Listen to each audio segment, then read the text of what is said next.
Botafogo levando 6 do Cienciano, o Palmeiras empatando com o Cerro Porteño em casa. São resultados que não eram aquilo que se esperava para o futebol brasileiro.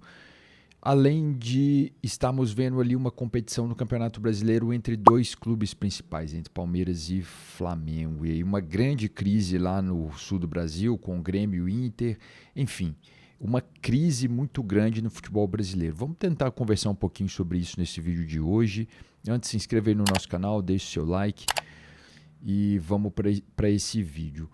Bom, o que a gente vai discutir aqui é o seguinte: muitos resultados aí que estão acontecendo no futebol brasileiro, principalmente nessa temporada aí de 2026, são resultados aí que eu considero que são atípicos, né? E se a gente for pensar no desempenho da seleção brasileira, né, como que tem acontecido nas últimas Copas, é cada vez pior, né? A gente chegou aí nessa Copa de 2006 com talvez a pior seleção da história do Brasil, né, entre as seleções brasileiras, né, completou aí 24 anos sem ganhar, vai completar 28 até a próxima Copa, né, e não temos ali uma perspectiva clara de que na próxima Copa do Mundo a gente vai chegar competitivo.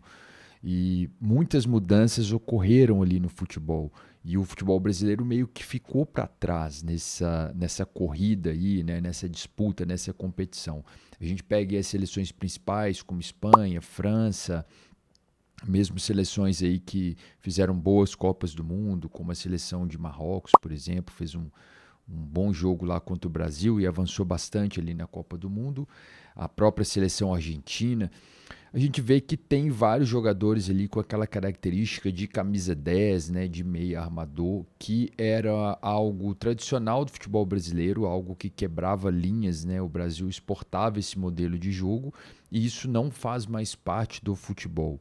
Existe um questionamento muito em relação ao Ancelotti, se é o melhor treinador ou não.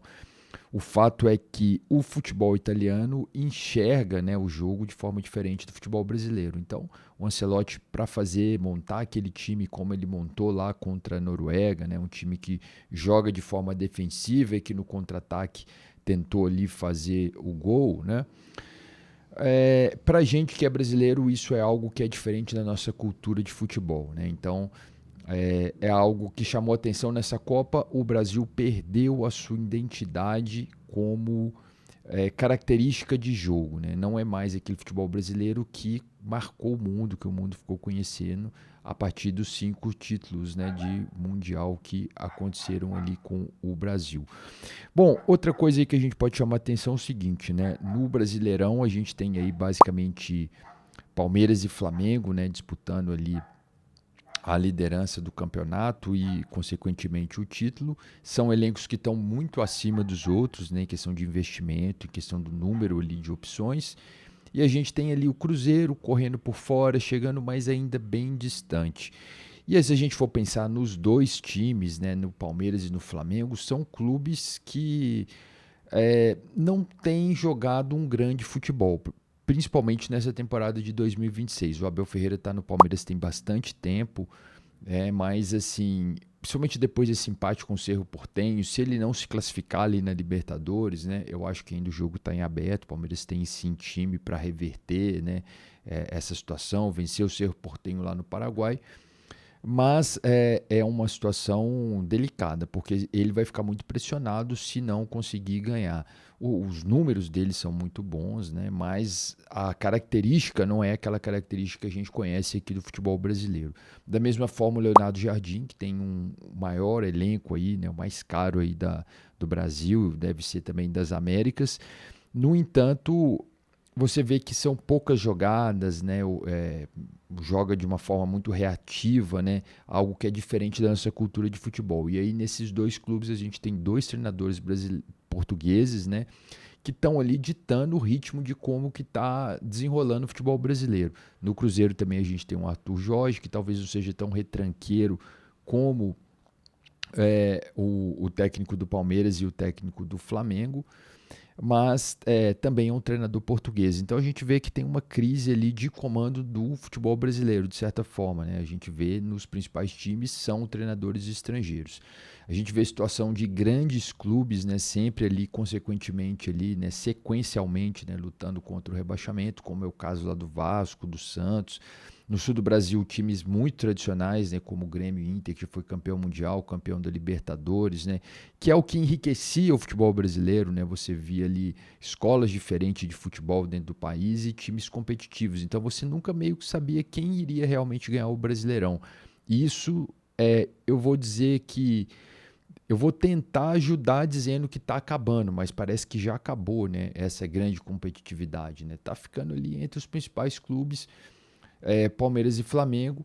E se a gente for ver numa escala macro ainda, né? Tem muito tempo que um time que não seja do Sudeste ganha, né? Se eu não me engano, desde a era dos pontos corridos, né? Sempre foram os times do Sudeste que ganharam, né? Times de Rio e São Paulo.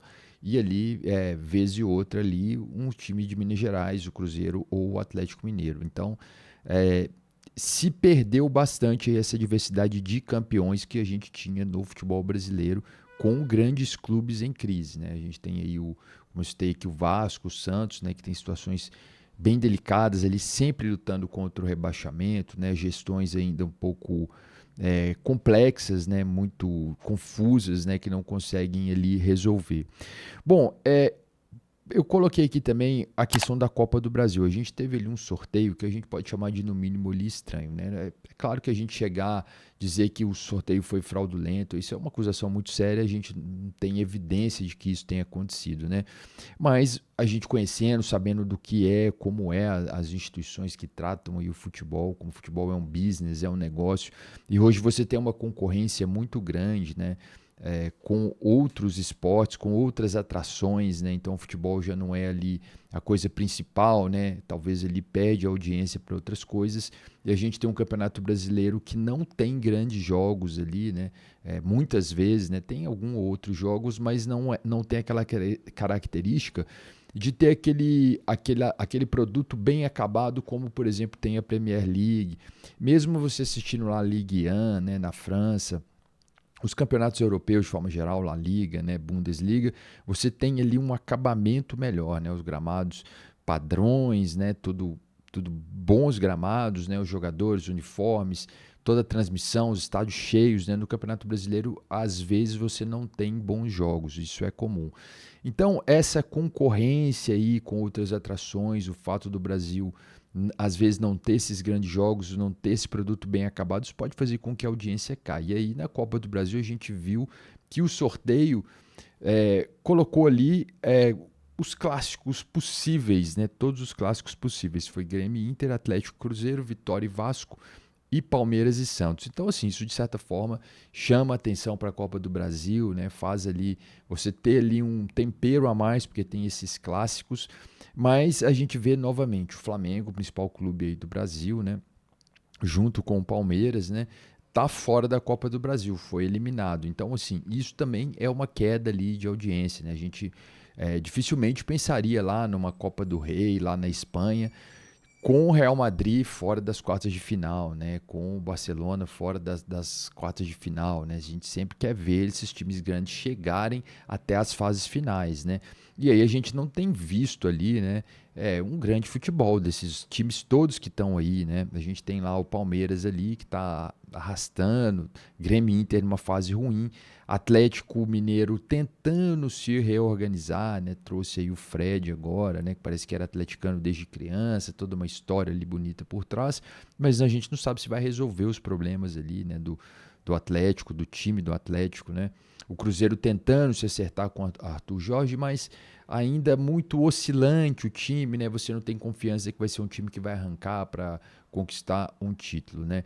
Então a gente vê que são vários elementos ali, né, nesse caldeirão ali que caracterizam essa mudança que está acontecendo no futebol brasileiro. Infelizmente não parece que é uma mudança para melhor, né? A gente espera que melhores ventos aí cheguem ao futebol brasileiro e a gente possa ver de novo aquele jogo bonito, aquela diversidade de times, né, disputando.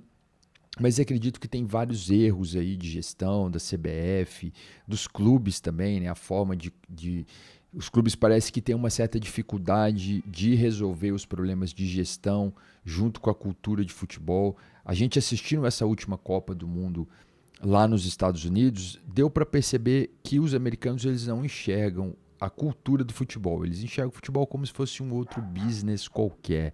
E a gente sabe que o futebol é uma cultura, né? Então, existem os países que têm a cultura de se praticar futebol, de jogar futebol, e é um negócio também. Então, precisa entrar em acordo esses dois lados, a cultura com o negócio, né? Então a gente tem ali clubes que estão ali teoricamente mais organizados, né? Como o caso do Palmeiras e do Flamengo, né? Que conseguem gerir ali recursos, conseguem arrecadar vários recursos. E a gente vê grandes clubes como, por exemplo, o Corinthians, que vai ali se afundando em dívidas, né? Que não tem muito ali uma solução. E aí a gente tem os modelos de SAF, que são modelos que não parecem sustentáveis, como, por exemplo, a SAF do Cruzeiro, que é uma SAF que não parece que dá lucro. É uma SAF de um torcedor, de uma pessoa que é ali incentivadora do clube, né? Está determinada a fazer essa mudança ali no clube, mas será que de fato esse dinheiro que o diretor, o dono da SAF do Cruzeiro, né, o Pedrinho BH, está colocando ali, ele está retornando, né, que é uma empresa sustentável, ou será que é apenas algo que ele quer fazer? Né? Então, existe ainda essa dúvida. Né? No caso do Bahia, a gente tem uma SAF que parece organizada, mas é uma SAF que não tem muito interesse de ganhar títulos, né? Tem ali o Manchester City como o principal clube e o Bahia como um clube secundário que não vai disputar lá nas cabeças. Bom, deixa aqui nos comentários aí sua opinião, o que você acha que está acontecendo aí com o futebol brasileiro, toda essa crise, né? O que você colocaria aí como solução. Eu fico por aqui, um abraço a todos e até a próxima.